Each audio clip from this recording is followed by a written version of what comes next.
Garcia says title hunt will begin in 2024. Ryan, how many times have you told us that? Like seriously. But I'm not going to sit up in here and shit on his win Saturday night. I just will say this. Ryan Garcia needs to grow up. It's that simple. You know what I mean? You don't keep talking to grown-ups and grown folks like a baby or some entitled person.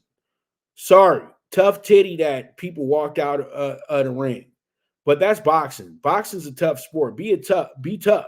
You know what you signed up for. This is the loneliest sport in the world at the end of the day. You ain't the first person that everybody walked away from after you lost the fight. And then they still walked back to you and presented you with this fight.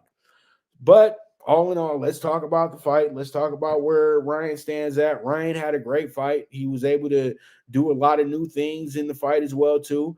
Him and Derrick James seem to be a good fit with each other as well because Derrick James just did what other coaches won't do. He just told him what the real was going on in rounds. You know what I mean? And he seemed to listen to that stuff. So, everything works out pretty well. But they did bring him a certified opponent, a guy who is not a 140 fighter, a guy who's just really tough, but he's going to be made to order. He's going to come in, he's going to get punched a lot, and then he's eventually going to drop. That's exactly what happened in this fight.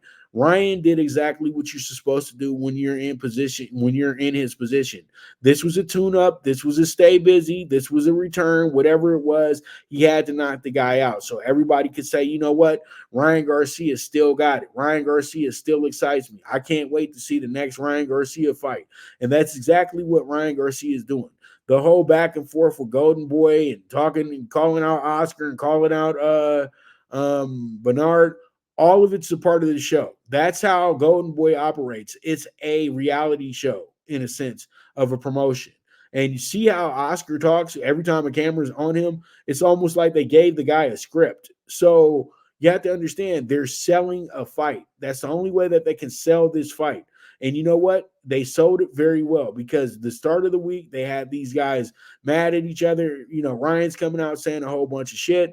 And, the rest of the world sitting up in here speculating and putting in their 2 cents. Then Saturday night, you see everybody hugging each other. Why? Because it was to sell the fight.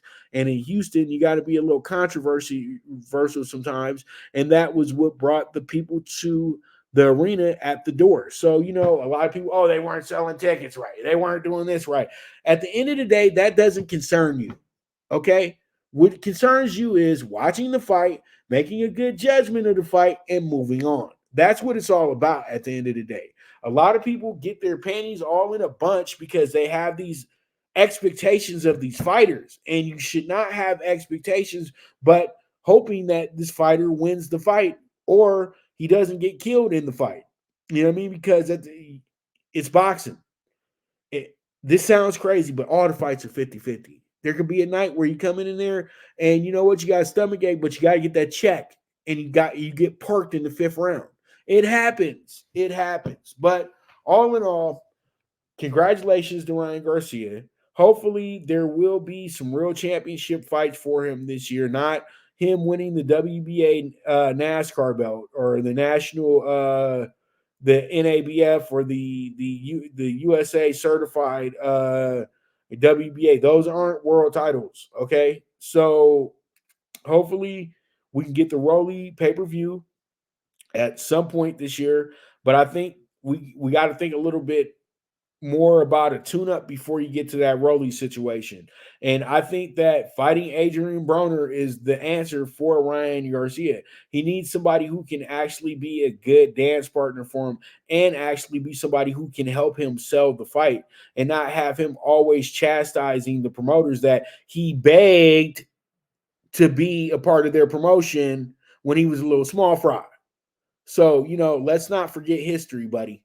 So it is what it is at the end of the day. I'm not defending Golden Boy or anything like that, but at the end of the day, you got to show a little bit of loyalty. Even if there's some things that guys did a little messed up, you got to show a little bit of, you got to show that you actually do appreciate the fact that they gave you the opportunity to be this person.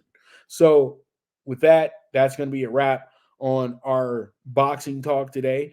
We should have more to talk about this week as it's Devin Haney week this week as well. So with that, we're going to be right back with Talking Tickets. So you guys stay tuned. This is the Premier Sports